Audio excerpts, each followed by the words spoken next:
Good morning, everybody, and welcome to our Friday, September 2nd, 2002 Zoom meeting. I am Barry Cowan, the president of this club since August 2005, and I will be hosting this meeting with my good friend and co-host Bob Gastisha and a vast computer and mobile security expert.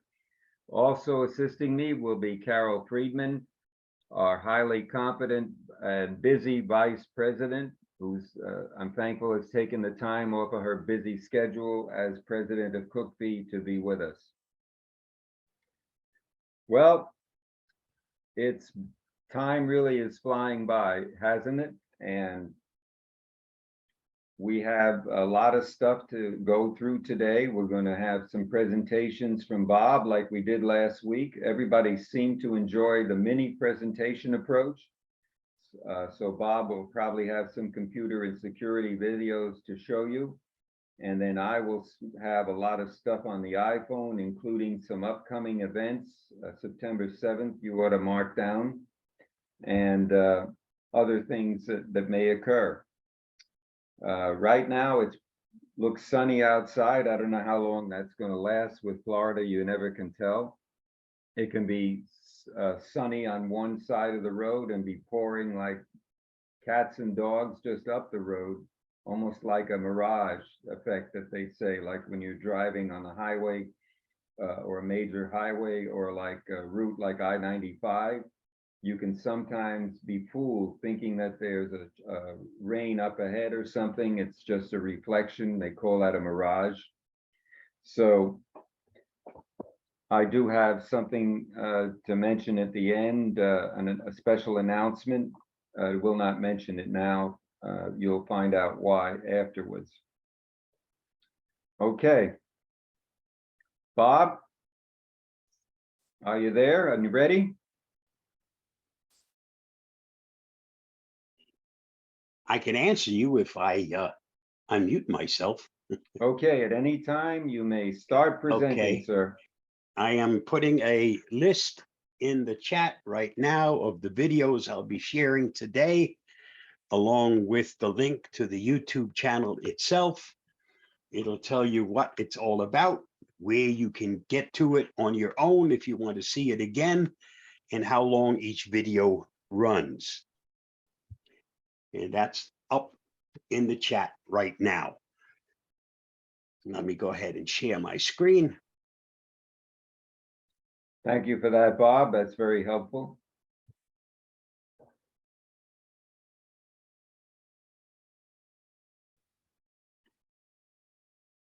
And here we go with the first bit of bad news.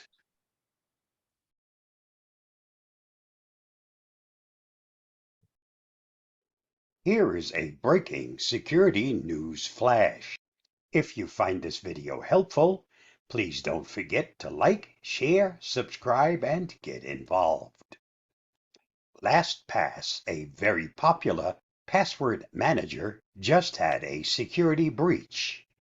Using a password manager is a good way to keep your personal accounts and information safe on the vast, wild internet. But password managers are not bulletproof either. Case in point, LastPass. One of the most used password managers is sending out emails warning users that it suffered a breach. I used a free account and have not yet received a notice. As detailed by LastPass, an unauthorized third party gained access to the developer environment through a compromised developer account. While some proprietary source code and other proprietary info was stolen, LastPass has clarified that no sensitive user info, such as master passwords, encrypted account passwords, or account information, was taken by the attacker. An investigation is underway to determine the size and scope of the breach. But in the meantime, Karim Tuba, LastPass CEO, is reassuring users that the breach didn't affect any sensitive info or passwords. Likewise, he's not recommending users take any action on their accounts for now. LastPass said in a blog post. In response to the incident, we have developed containment and mitigation measures and engaged a leading cybersecurity and forensics firm. While our investigation is ongoing, we have achieved a state of containment, implemented additional enhanced security measures, and saw no further evidence of unauthorized activity. We seem to receive news of a new breach almost daily. Yesterday, I reported on a breach at Plex. Follow the link to see that report. Read more about today's breach at How to Geek. Just follow the link listed. Stay tuned for more security news flashes as they break. Just to update on this one, I did eventually get my email, and I guess those that pay for the product got a notice before those that don't. The advice from LastPass is you don't need to do anything because it didn't affect your passwords themselves. I personally did change my main password for LastPass, and I still think it's a great product and there's no reason to have to run away from it.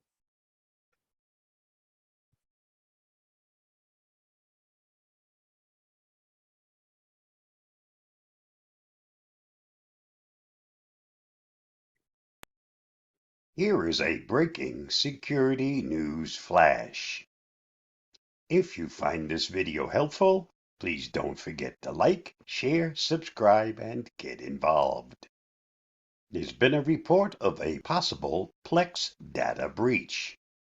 Users of the popular Plex media server may want to change their passwords as soon as they're able. The digital media player and streaming servers said a bad actor had infiltrated its system in a letter sent to users affected by the breach. In it, the company has revealed that it immediately started an investigation after it saw suspicious activity in one of its databases. Based on what it saw, Plex said it does appear that a third-party entity got access to a subset of data, which includes people's emails, usernames, and encrypted passwords. Even Troy Hunt of Have I Been Pawned was affected. As he noted in his tweet, there's nothing anyone can do to be exempt from service hacks, but using a password generator and two-factor authentication make their impact much less severe. To note, he encountered an error while trying to change passwords and found that not signing out existing devices made the switch go through. I received my notice from Plex this morning and promptly changed my password. If you have a Plex account, please do the same. I would also suggest that you activate two-factor authentication if you haven't already done so. Cybersecurity always starts with the user. Read more on this at Engadget at the link listed. Stay tuned for more security news flashes as they break.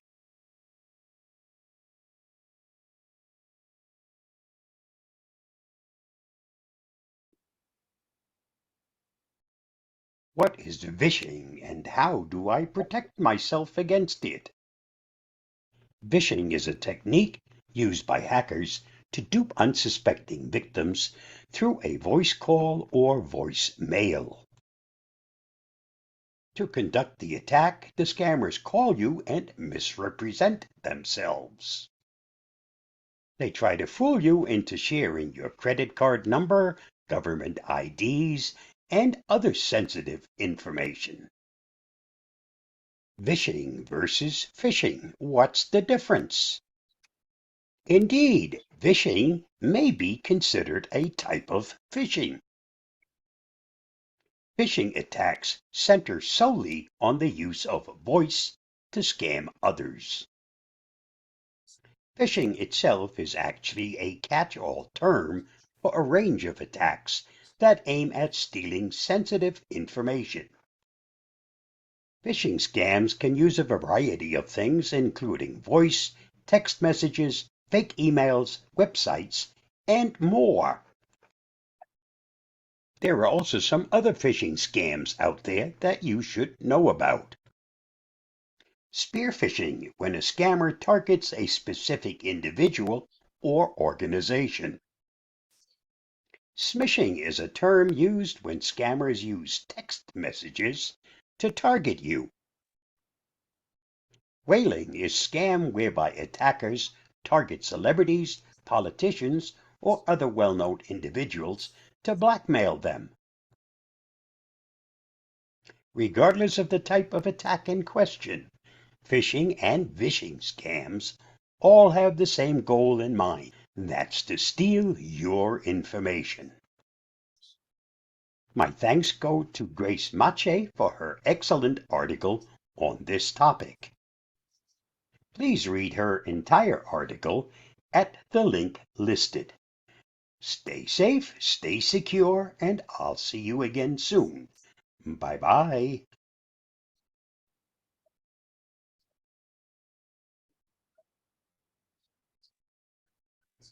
Did you know that you can now do screenshots directly from within the Chrome browser? You don't have to add any special apps or extensions. Just make some changes in the Chrome flag settings. And once that's done, when you have something open that you want to do a screenshot of, simply select Share this page, click on it, and you now get the menu that comes up. And one of the items on here is Screenshot. Select it, and you can now select whatever part of this image you'd like to share with someone else. So let's just highlight this part. Now, if you have a video editor assigned as your default, you can select Edit. It will open that default image editor and you can do some editing, or you can download it, but it's already been copied to the clipboard. So you can open up anything else that accepts an image and just simply paste it into that other app. Let me show you how to set this up so that it works on your Chrome browser. To get this experimental feature working, simply open up the Chrome browser and then type the following in the address bar. And then hit enter. And when this opens up, as it says here, these items that you can activate are experimental, which means they'll eventually become part of the actual available items, or they may not. Google has the right to just take them back. But you can always enjoy them for as long as they're available, unless they become a permanent part of the Chrome browser. Once this is open, in the search bar, type screenshots. Once that's typed, you'll see here two items, desktop screenshots and desktop screenshots edit mode. They're both on default. You want to click the down arrow, select enable, do the same for this one, enable, and now you'll have to relaunch the browser. Let's do that right now. You'll see that these two items are now enabled. So let's go ahead and go to a new tab. I'm going to open up Photos, my Google Photo account, and from here scroll down and all right, there's a nice picture. Let's select it. And now up here where it says share this page, select it, select screenshot, and again you select the portion that you want to save. Once you've done the selection, let go and you make your choice. Edit, download, or just realize it's already copied to the clipboard and paste it someplace where you need to use that picture. Simple, and now you have a screenshot tool built right into the Chrome browser. No add-ons, no extensions. Yes. Stay safe, stay secure. I hope this helps. Bye-bye. So before you go on, could you go back to the very beginning and demonstrate it on your machine? Because I tried to just get to Chrome to get to flags and do it, and I couldn't. So it went too quick at the beginning to try to determine how to do that. Are you able to do that? Let me finish the rest of the videos, All and right. then I'll change over Okay, because never mind. I'm right now in the middle of sharing videos. Got it. Okay, I'd have to totally go out of it. So we will do that as soon as I finish with the videos.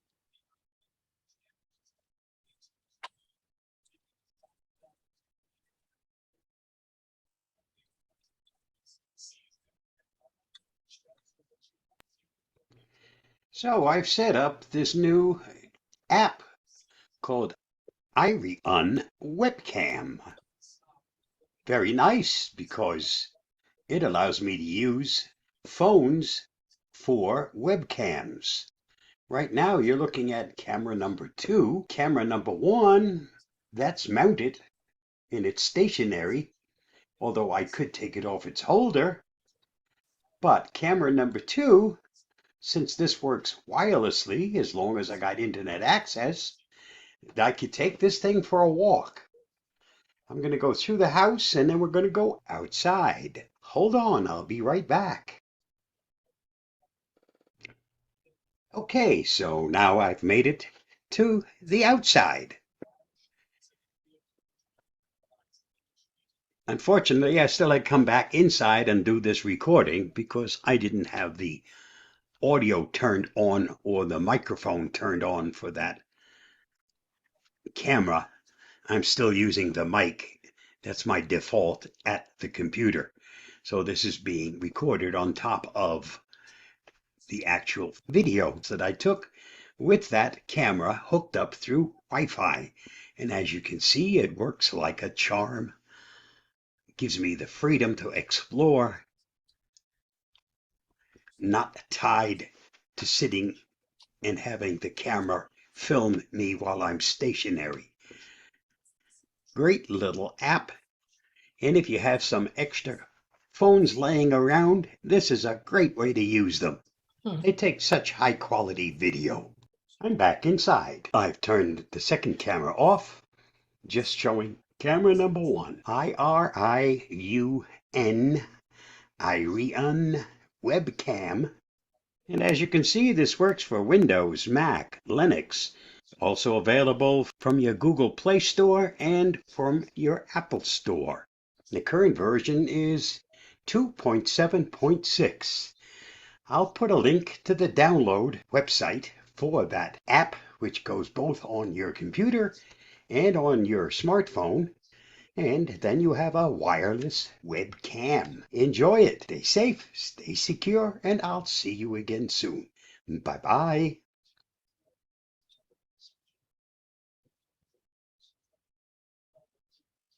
Here is a breaking security news flash. If you find this video helpful, don't forget to like, share, subscribe, and get involved. Caution, a Google Translate desktop app is malware. A Turkish-based malware campaign called NitroCod has infected thousands of machines with crypto mining malware. And oddly enough, NitroCod spreads this malware through unofficial desktop versions of popular web apps, such as Google Translate. The malware scheme was detected by Checkpoint XDR and publicized by Checkpoint Research. Essentially, NitroCod distributes free software versions of Google Translate, Microsoft Translate, and various MP3 downloaders. These applications contain a time bomb. They slowly install encrypted RAR archives that contain the building blocks for CryptoMiner. By the time this CryptoMiner is installed on your PC, all evidence of wrongdoing is erased.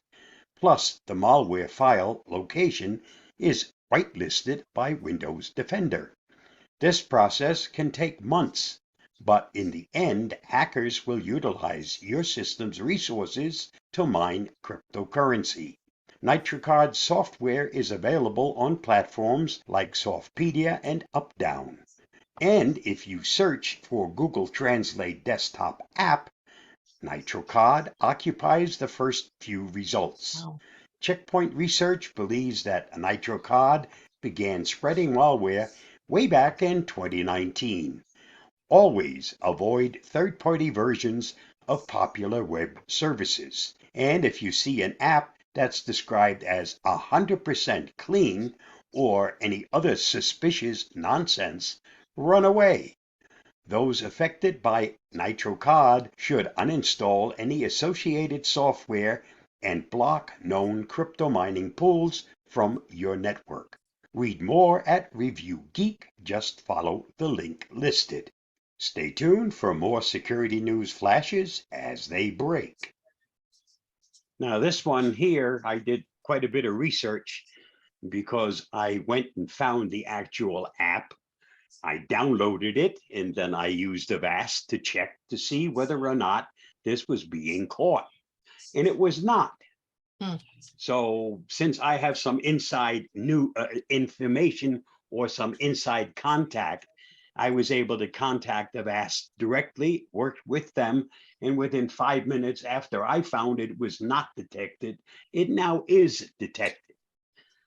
Unfortunately, if you're using the product from Microsoft, I don't have contact with them. I couldn't report it to them. And as far as I know, it's still not being detected. Be careful, get your apps from the App Store. Don't sideload anything. Don't get it from somewhere else.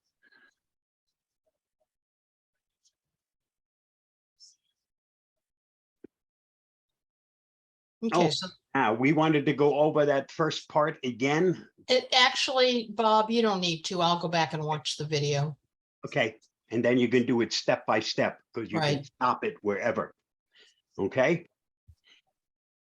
Guaranteed it does work because I made the changes on mine and I can always, well, simple enough.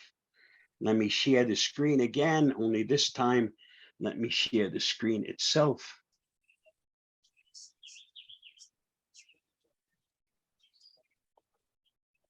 Let me open up my Chrome browser. And let me go and find a picture.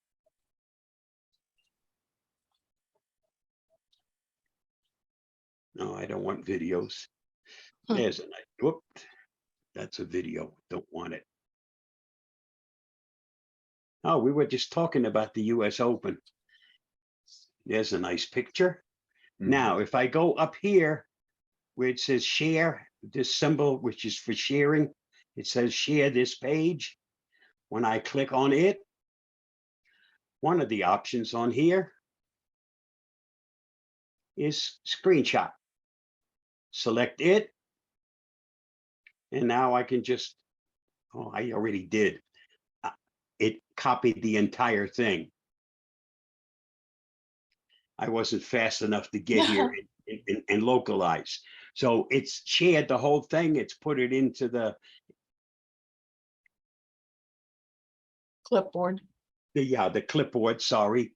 And I can now go someplace else that accepts pictures and I can just simply paste it.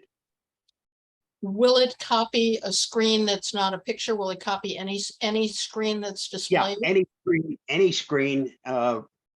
If it's opened in the browser, whatever you have open, you can then go ahead and hit the share button. Got it. And you can then take a screenshot of part of or all of that page.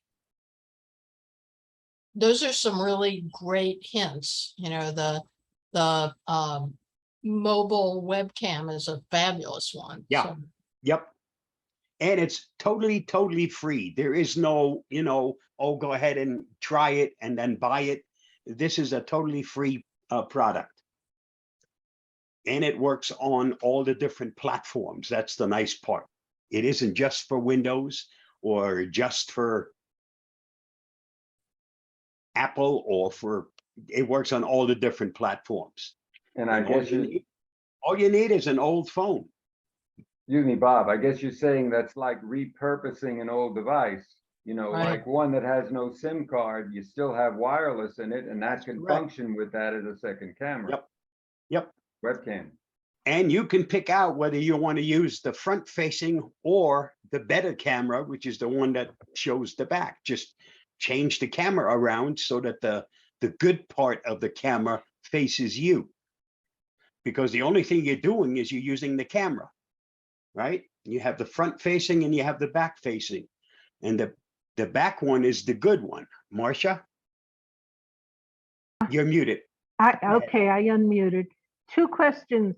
The first on the screenshot one, how is that different from just pressing on my laptop? I have something that's for screenshot and I just use that. And on the iPad, I do the home button and the on off button together, and that does a screenshot. How is this different? In essence, it isn't. You can still use those things. This is built into the browser itself. So you're not adding anything. You're not putting in a different app or anything else. This is part of the Chrome browser. But it work the same way as the others.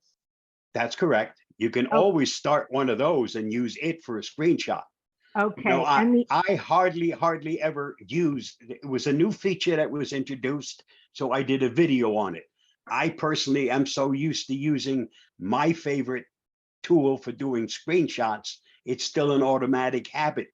I use my shortcut key and then I do my screenshot. yeah. And the other My program question, has a built-in editor, so I don't have to worry about exporting. is this Irium. Do you Yep. put that app onto your phone? Is the extra phone that you're going to use as a camera? Yes, Is it's that put where on it both. goes? It's put on two places. It's put on your phone. And if you also have a computer, you put it on the computer so that you can use it on your computer. Okay, but you put one part of it has to be on the phone. Okay. Thank you. Mhm. Okay, Bob, great job as always. Thank you so much. Let's give him a sitting ovation. Yay. Okay. The presenter is, oh, it's me. Hey, how about that? Well, we had some fun trying to get this thing to work, but I'm going to give it a shot. So here we go. Give me a time here to take a deep breath and pray. All right, you all see that? Yep. Okay, we're going to go into what's called present mode. And bing, you see that? Okay. Yep. All right. This is the screen we always show, is just letting everyone know that we're still in business. Some people thought that when we were taking a break, an extended summer break, we were going to wait till October. Well, that was partially my fault because I was feeling very tired after doing 40-something videos, and I was needing a break myself. But then I decided, you know, it's just not going to happen that way. I've always been active and I wanted to keep the club active, and you've done just that. So I thank you for participating. Here's our mission. I keep mentioning this all the time, but people don't understand that why we're even in business, or why there's so much around with technology that is so dynamic. It changes every day. But just telling you what 5G is, or what a hard drive is, or a USB drive isn't enough. You may understand it, but unless you can manage your technology, particularly with Amazon devices, you can be lost. And a lot of people I know of have been left in that terrible position by having someone gift them with a device they've either received in the mail or come over to their home. Grandparents in particular, their grandchildren are there. They say, I understand, but when they leave and don't show them how to do it, they're completely lost. To me, that's technological cruelty. And I hope people understand that just because I understand it doesn't mean you or anybody else understands it. So make sure that if you're helping someone, that you make sure that they understand the technology involved, so they don't have to keep bothering you and they become more independent, which is what we all should be. Next, we try to expose you to new and emerging technologies that will impact your life. There's so much coming out. Look, we've got the Artemis going out soon, space technology. We've got artificial intelligence. We've got virtual and augmented and mixed reality. We have so many technologies coming up, it's hard to keep up with them. But our job as a club is to at least let you know they're there. And I should also mention a lot of the medical technologies are coming up, showing you how to take your heartbeat, and some of them do things for diabetics. It's just amazing what's coming up. So we should expose you to it. Whether or not you implement it depends on you. And the most important one probably is provide a forum for interaction between members on technologies of interest. A lot of times you find that people go somewhere, but of course they're all occupied with iPhones and cell phones and iPads, just sitting in a restaurant. I don't see any interaction at the table. Everybody is using devices. So the art of communication is very much lost. That's why I'm glad that we have a forum here with Zoom, where we can interact with each other, share what we know, and learn something new. And in that way, we're providing this social connection that we're missing live and in person, because as you know, there are still things out there that are precluding us from returning to a live classroom environment. When you see this sign, you're probably scared. You may say pride. Oh, that's a multi-trillion-dollar company. Or you may be scared to death. Oh, here comes something that's going to not only drain my wallet, just like my gas tank or anything else. There are a lot of stuff coming up that Apple puts out that is from inexpensive to very expensive. And if you're addicted to Apple like I am, you may be tempted to buy the first thing that comes out. I'll have more to say about that later.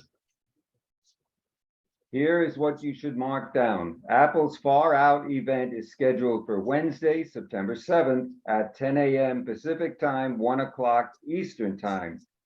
For the first time, I understand that Apple is going to be doing it in sort of live mode. Most of it will be pre-recorded and streamed, but I understand they are inviting some people live to the events. They probably are reporters or people like that that are covering the event, but that is a big difference from the many years. What will it present on September 7th? We're going to get a whole slew of iPhone 14s, all the way from the 14 series, the standard one, all the way up to the Pro Max, and we'll see what else comes out with that. A new Apple Watch Series 8. I'm tempted to get that because it will have new life-saving health features on it. And rumored is the new AirPods Pro. We're not sure that's going to come out, but that's just a rumor right now. We just don't know exactly what they're going to present. They're very good at being secretive about it, but you can look online on apple.com. You can look on Google and just type in Apple September 7 event, and you can get the information for yourself. Realize that it's only a rumor because we just won't know until that date occurs. iOS 16 will be the new update, and it's going to have, I believe, up to 100 to 200 new features, and it's going to be a substantial update. So remember, when you update something, you definitely want to plug in your phone and set it up on automatic. I'll show you how to do that at the end after my presentation. Customizing lock screen widgets. That's pretty interesting. I can show you that later on. Changing a lock screen clock font, that's kind of meh. But this is a big one. Unsend or edit iMessage text messages. Same way you can do it in Google. You can set up your Google to when you send a message to give you certain time period where you can say, oops, I made a mistake, and you can unsend it. And this is very important because how many times have you sent out a message that you rude later on saying, oops, I didn't mean to send that, and it may have offended someone unnecessarily. There's another one called Apple Pay Later. So if you walk into a store and you want to use your phone for Apple Pay, you will be automatically given interest-free payments to pay it off. And finally, this one has been missing for years, and that's why there's a notch up in the top because they didn't have enough room to put in additional areas for the battery to the percentage to show like it has in earlier versions. Well, we're going to get it back, and it's going to be part of the battery setting. We're not sure yet, but you should be able to see the percentage right on the home screen. That's pretty good. Okay. And now I've got a series of messages, the first of which is, videos from Apple support, which, by the way, I do have permission to use because I called their copyright lawyer and he said, fine, because it's public domain, and feel free to use it. If you have any problem, contact me directly. And I used them on August 22nd, and we did not have any problems. So let's watch this right now. You can send someone a link to connect on FaceTime, even if they're using Windows or Android. Here's how. In FaceTime, tap Create Link and choose how to share. For this example, we'll use Messages. Select a contact to send the link to, then tap Send. To join a FaceTime call from a link on a Windows or Android device, tap the FaceTime link you receive or copy and paste it into the latest version of Chrome or Edge. Now, enter your name and tap Continue. Tap Join, then wait to be accepted into the call. Hey, how are you? Great, so good to see you. FaceTime for everyone. Pretty good, huh? So if somebody has a problem next time with that, now you can see it. Invite a friend who uses Windows or Android to a FaceTime call. That will be posted along, of course, with our general meeting up on our club's YouTube page over the weekend. All right, here's another one that will be very useful to you. It's called How to Hide Your Apps on Your iPhone or iPad. Let's take a look at this one. To hide an app from your home screen and find it in your app library later, just touch and hold it, tap Remove App, and then tap Remove from Home Screen. You're not deleting the app, so you won't lose data. You can find your hidden apps in your app library anytime. Just swipe all the way to the left. App Library automatically organizes all of your apps into helpful categories. To view your apps alphabetically, just swipe down from the middle of the screen. You can use the search field at the top of the screen to search for an app by name. Tap Cancel to view your apps by category again. Hide apps out of sight. For more helpful tips like this. Okay, that's a great one. Now, this time I wanted to include something for Android as well, or I should say iPad and iPhone users. Here's a very good tip that you always use. I guarantee it. Let's have a look. When you use Split View on iPad, you can drag and drop items between supported apps. Here's a tip from Jennifer at Apple on how to grab photos, text, links, and more with a simple gesture.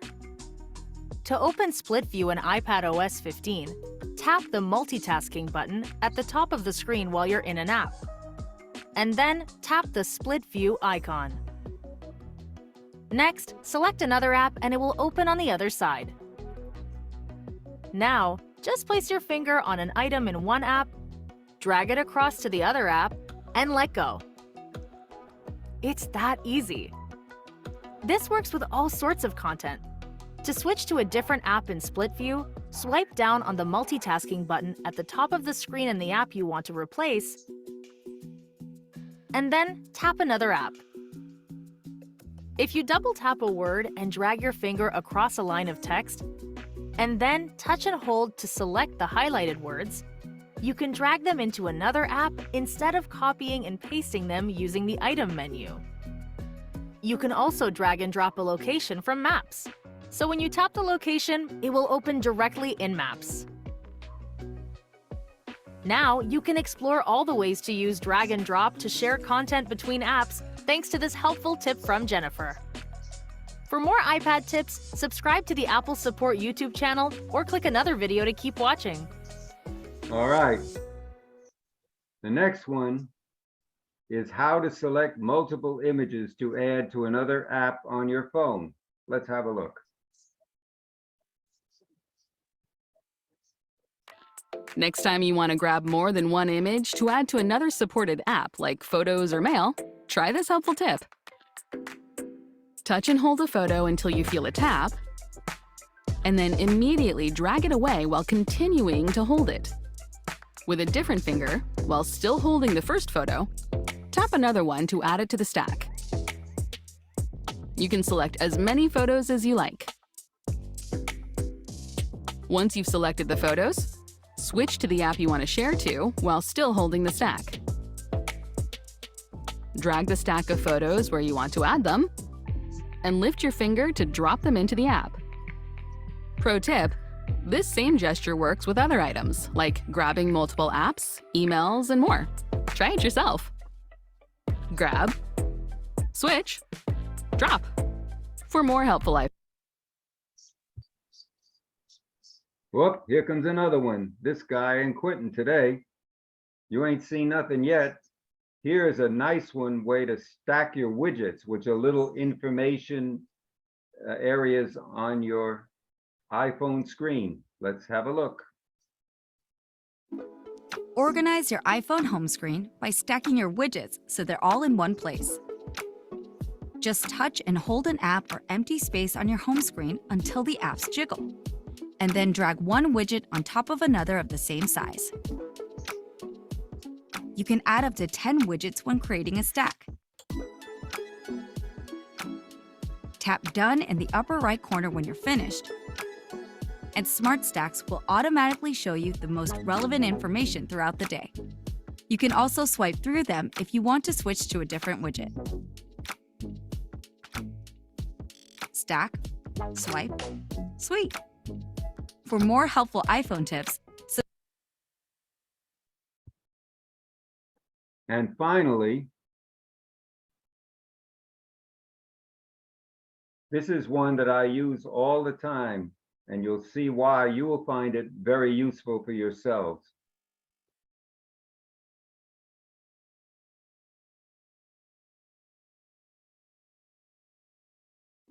Starting in iOS 15, you can choose to play a background sound, such as bright noise or rain, to mask unwanted noise and help you concentrate while you use your iPhone.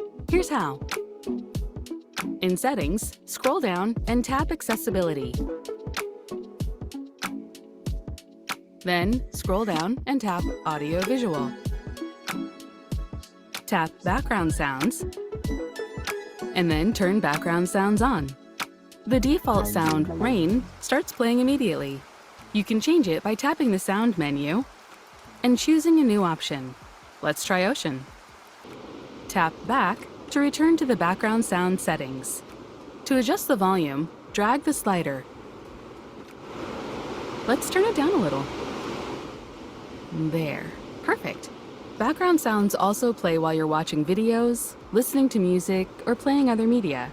If you don't want the background sound to play with media, you can turn this feature off.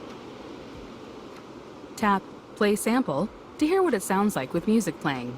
You can adjust the level the background sound plays at under media using the volume with media slider, like this. Tap stop to stop playing the sample. You can also turn background sounds on and off and adjust the settings from Control Center.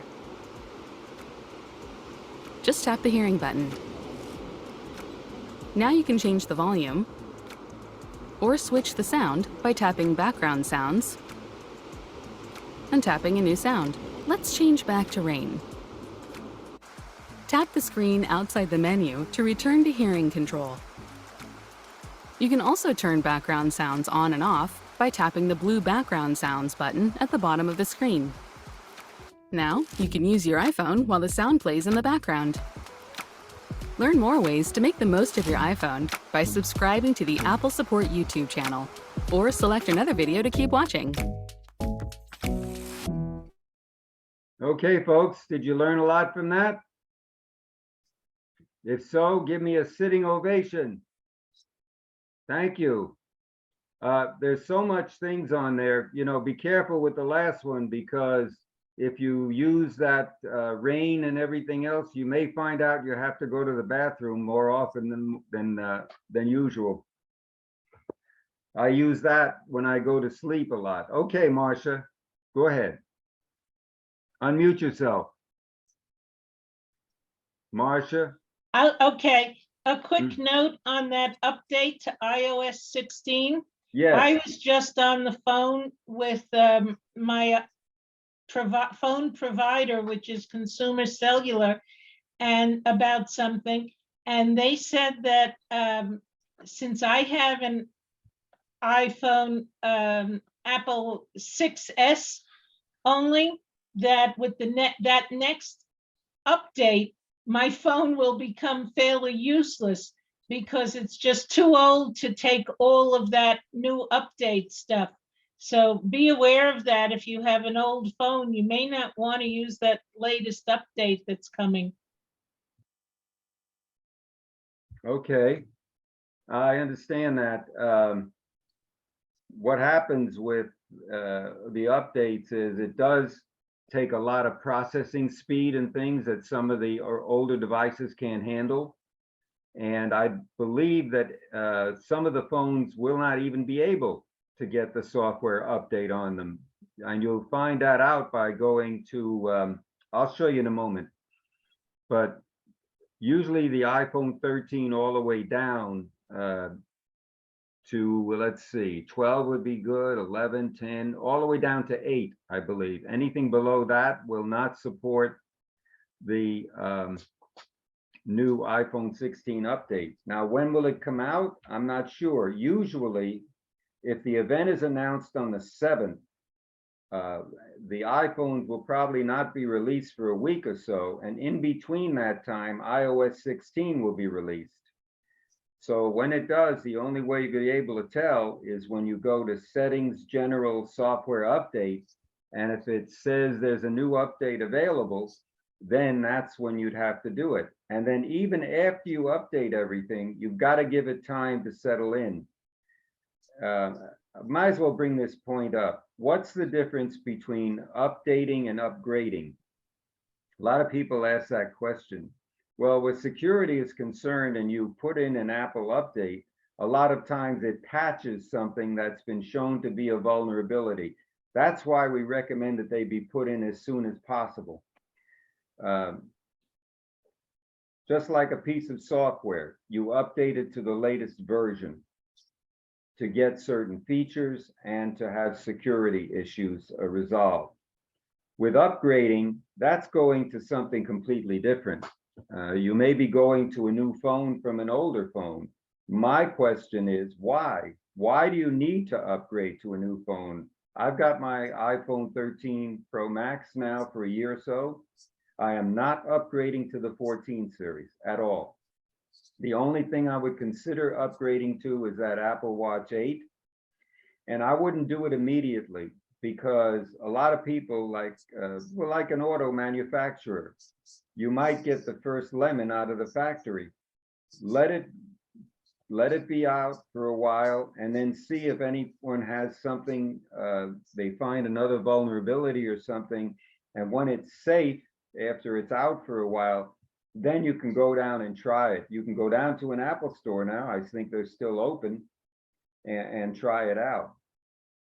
But you Well, gotta I be will very have, I will have to upgrade since I have only the 6S. That's right, you will. And I have the 6S Plus, and I'll have to do that too. But remember, if you upgrade to a new phone, you can still use the other phone and just take the SIM card out, sweat the SIM card, and the new phone you get will have the capability of receiving and sending calls and things. And the old phone will still be a wireless phone, even though it doesn't have a SIM card. So as Bob showed you, it can still be used as a backup camera or webcam. And there's many other uses and it doesn't, and since you're not seeking a wireless signal, the battery is going to last a lot longer. Anytime you're seeking something on a standard phone, it's eating up your battery life and strength. Hold on one second, folks. I got to take care of it.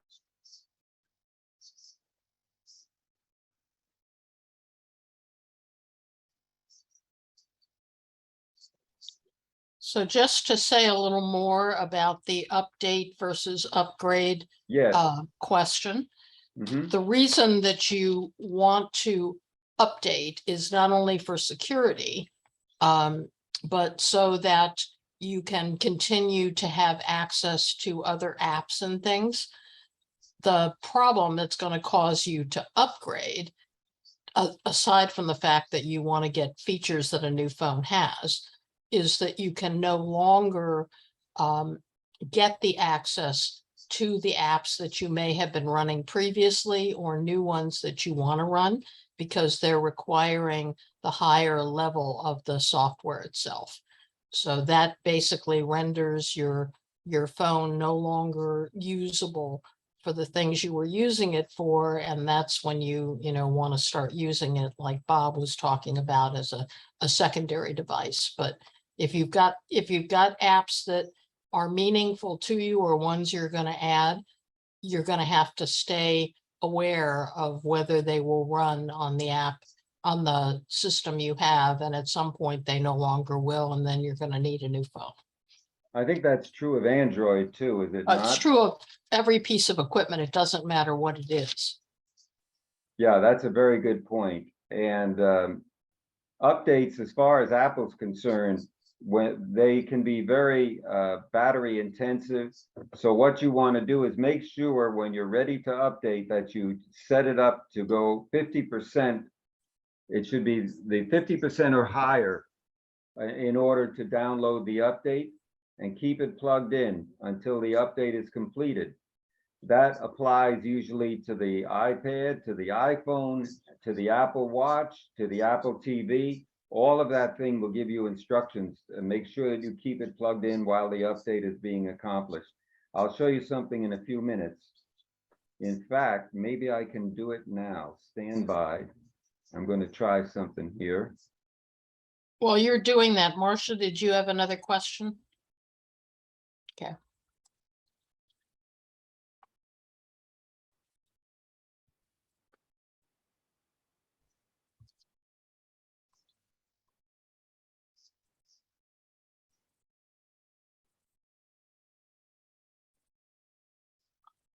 Marcia? She's fine. Okay.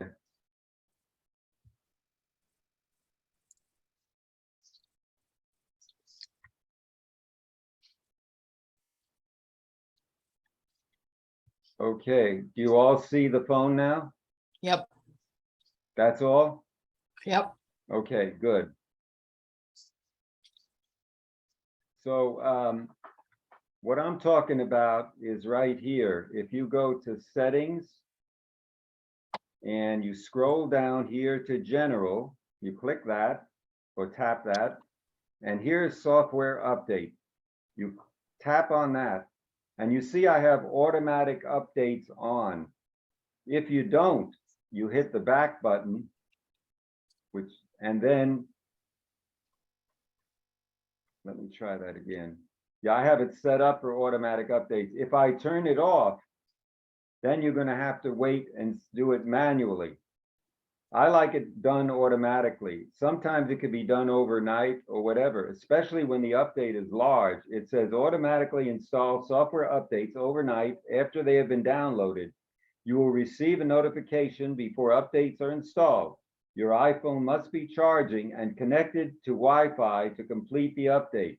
They recommend that you should have a greater battery capacity of 50 to 70% before you begin this procedure. Okay. And it's probably a really good idea to do it overnight, because if you leave it on automatic and it starts to update during the day, you're going to lose access to all of your phone features while it's happening. That's right. And remember that let's see what else I have here. If we went to Apple and to the App Store, and you see this icon up in the top, that's your profile icon. You click on it, and now it shows you all the things that have to be updated with your current version. Now imagine when you put iOS 16 in there, all those apps that you've got on there will have to be updated to iOS 16 versions in order to support the new phone or the old phone. So here's where you do it. You can say update all, or you can update them individually depending on how you want to use them. But that does also take up battery life. One thing I wanted to show you is, let me see if I can get it here. If we go to YouTube, okay, whoop, it's not supported because we're mirroring. That's right, I can't do that. I can do it through another thing. Just give me a second here, see if I can work this out. I'm going to stop the share for a moment and see if I can get up here and do it. Okay, share. You see that now? Yep. Okay, so you can go to YouTube here on the club site. And when you do that, it goes right to my channel. Good morning, everybody. Oops, I stopped that. You'll notice something here that if I play the thing, you see where it says read more? I have added what's called chapters.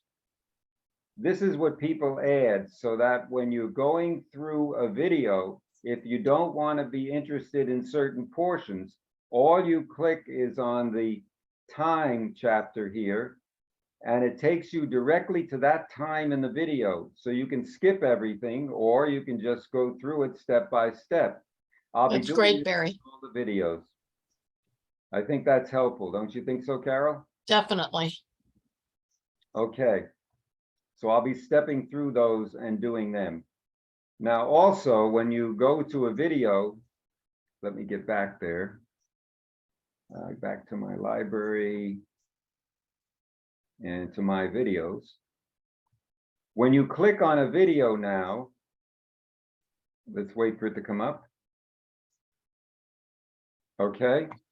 Whenever you click on a video, there's going to be a subscribe button in the lower right-hand corner. It will have a picture of our logo and subscribe. It isn't showing here because I've already subscribed to it. If every one of you will do that today, you will do your club a big favor, because that represents a hit, and that means it raises the number of subscribers. If you get to a certain level, there are certain privileges that Google gives you. Of course, we're not a big organization like Geeks on Tour where they could get 1,000 subscribers without a problem after all the years and videos that they've done.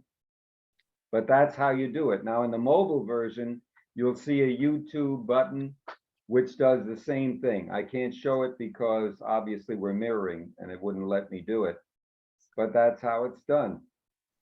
So if you would do that, you would help us a great deal. And of course we have 140, this will be the 143rd video that I have. Look at this. going all the way back. All the way back. I think this is 29, we have down to 2019, all the way down. There's 30 rows per page. There's 109 videos there and whatever. We may be having to trim some of that down to a smaller size because YouTube is saying we're using up too much bandwidth. But right now we seem to be doing just fine. Could you repeat how you got to that? Yes. Or you mean on the mobile version or the desktop version? Desktop version is fine. Okay, we'll go here and we'll share the screen. Let me get back off of this. Hold on.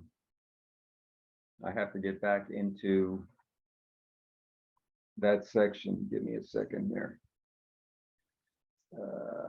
There we go. All right, what you're going to do is you go back to the club site. And then you see the YouTube icon up here next to the search. This takes you directly to the club site, which is Musikmann, which is German for musician, which I am. And so here you can go to videos. I don't want it, and there are all the videos, okay? We're not seeing it, Barry. We're not seeing it. Okay, hold on. All right, let me get back. I see, because I didn't share it, that's why. Bad boy. Let me do this again. And let's go out of here.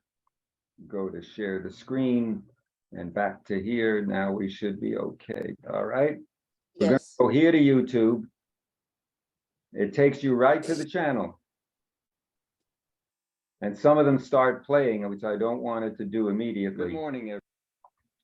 And then you go to videos, or you can go to playlists, either one. Well, I'm going to go to videos. All right, and here's everything there that's listed that we've done in order. See, sorted out. Then you can click on it, like here. When you do that, good morning, everybody. My name is Barry Cow. I know who you are, dummy. Okay, and now you can see the more here. You see where it says more, M-O-R-E? Yeah. And that will bring up the chapters. Okay. So you can click on any one of these and it's time coded, so it will go to any spot in the video, all right? And that way you can say, well, I'm more interested in this than that portion, and you can select what you want. It's a great feature. Everyone's used it, and I finally learned how to do it. We're making other changes also. And let me see what else we're doing. Going back to our section.